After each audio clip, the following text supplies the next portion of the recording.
Maldita onda de calor, te odio. Ay, si me oyen todo ronco es porque vengo de una enfermedad. Grabé el mismo día. He visto mucho en los comentarios que me escriben: oye, ¿y cómo le hacen los artistas para decidir en qué orden tienen que ir las canciones? ¿O quién lo hace? ¿O por qué son así? Me siento capacitado para hablar de este tema. No, pero aún así vamos a hablar de él. ¿Qué ondas? ¿Qué ondas? Yo soy Esteban Mejía, canto, compongo, produzco, soy vedette. Y el día de hoy vamos a ver cómo se decide el tracklist final en orden de algún disco, de algún long play, extended play, bla bla bla bla bla bla bla. Y los invito a suscribirse a este canal, darle a la campanita, escucharme en Spotify y también en todas las plataformas de música de su preferencia. Síganme en redes sociales y les mando un abrazote y un besotrón. Vamos allá.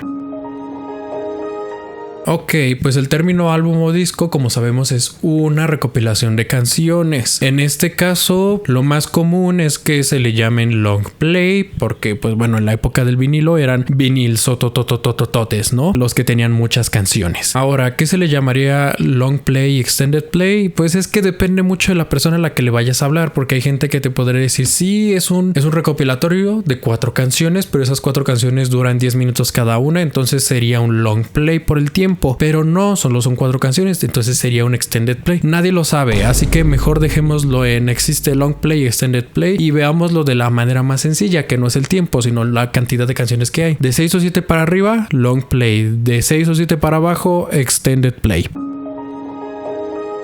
Ahora, muchos de estos trabajos dependen de los sencillos. Si no sabes cómo se eligen los sencillos, te lo dejo aquí. Y la mayor parte de la música y de los álbumes hechos de alrededor del 95 hasta más o menos 2015 tienen una regla fundamental para elegir los sencillos en el lugar del álbum. La mayor parte de los 90 para 2000, ¿qué quieres? 6, 7, como les encantaba vender paja y vender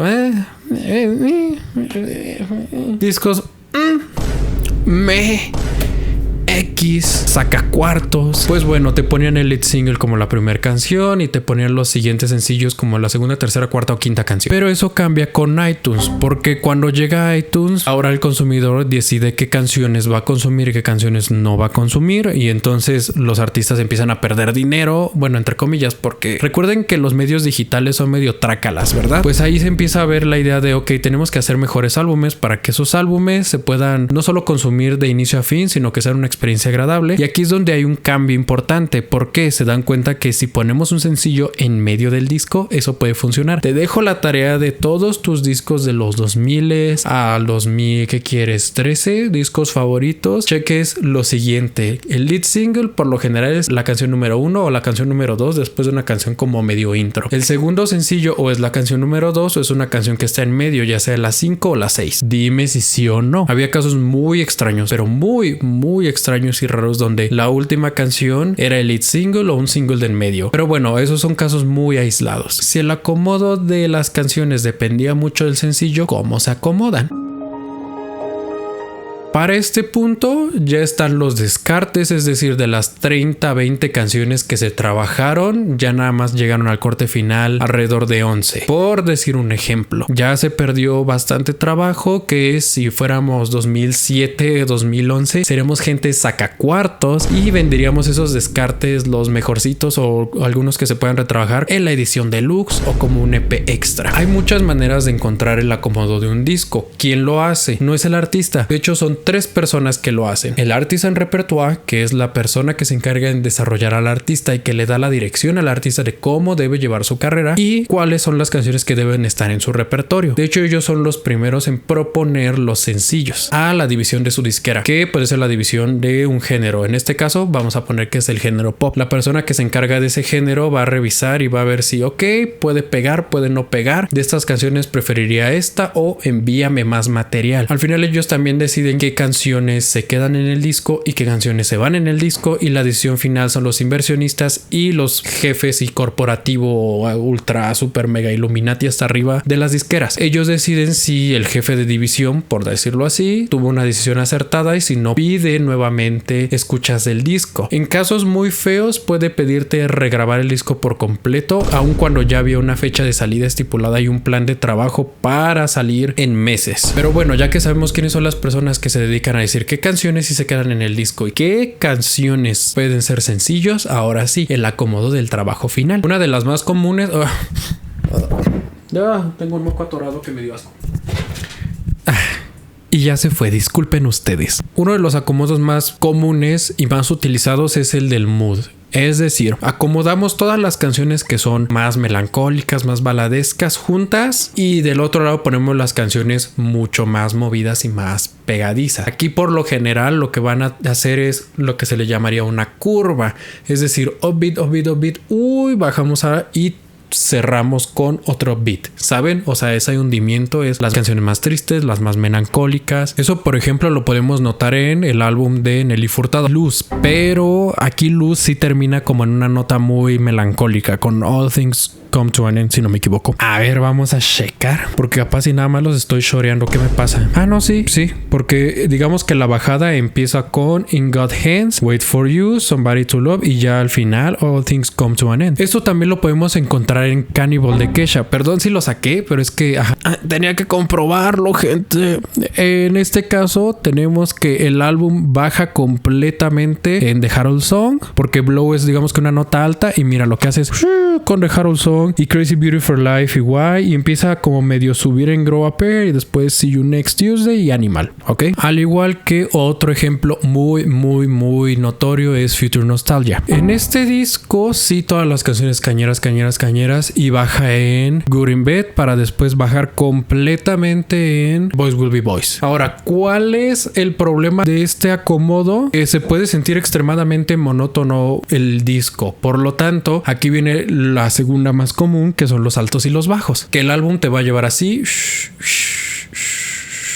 sabes, te va a llevar baladita, luego baladita otra vez, luego otra vez, y así se la va llevando. Aquí lo vas a encontrar en muchos discos. Lo vas a encontrar, por ejemplo, en Circus de Britney Spears. Tienes dos canciones así súper cañeras y de pronto Out From Under, y después otras canciones súper cañeras y después Unusual You y Blur, y después otra vez hasta arriba, y después My Baby, y después otra vez arriba. Son puros up, down, up, down, up, down. Esto lo que le da al álbum es más dinamismo y un poquito más de despabilarte, porque el hecho de tener muchas canciones up tempo mucho tiempo o muchas canciones baladas mucho tiempo puede sentirse como ¡ay! Este disco es un poco pesado de digerir. Este disco es un poquito a menos que haya cambios muy radicales en las canciones up tempo.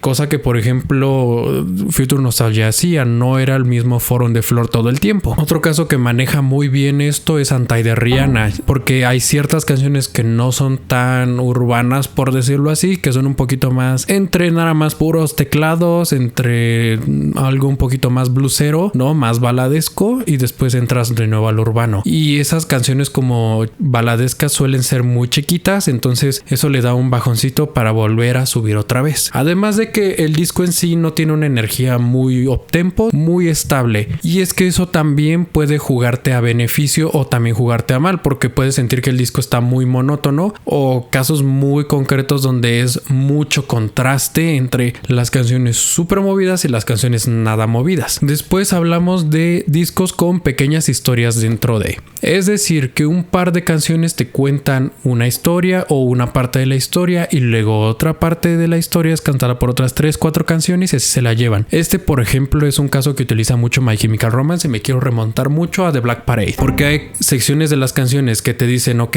aquí aún estaba vivo este vato, aquí estaba bien petateado, aquí se nos desuscribió de la vida, y aquí ya dijo bueno adiós, y aquí todavía estaba vivo. O sea, sabes, te van contando como microhistorias. Y otra banda que también tiene esto es Green Day, nada más que Green Day sí te lo separa por actos. Por ejemplo, American Idiot está separado por actos justo para esto. Y nos vamos con el que está tomando mucho revuelo actualmente y que no todo el mundo sabe hacer, no todo el mundo debería hacer, pero ojalá todo el mundo supiera hacerlo: los álbumes conceptuales. Los álbumes conceptuales que te van contando una historia a través de cada canción. Ejemplos, híjole, hasta sobran, ¿verdad? Miren, mucha gente dice que Eternal Sunshine es muy conceptual y que no sé qué, pero no te está contando una historia como tal, te está contando como historias aisladas. De hecho, yo lo pondría más como un disco de microhistorias, más que un álbum conceptual. Como álbumes conceptuales tenemos Lemonade de la Beyoncé, tenemos Sgt. Pepper's Lonely Hearts Club Band, tenemos, y también dentro de las narrativas muy circulares de My Chemical Romance, 3 Cheers for a Sweet Revenge. Y es todo, amigos. Sí, ese es todo el video. LOL. Wow. Fue rápido. Bueno, pero mientras tanto sigan viendo esta bonita lista de reproducción donde hablamos de cultura pop. Les mando un besotrón. ¡Mua!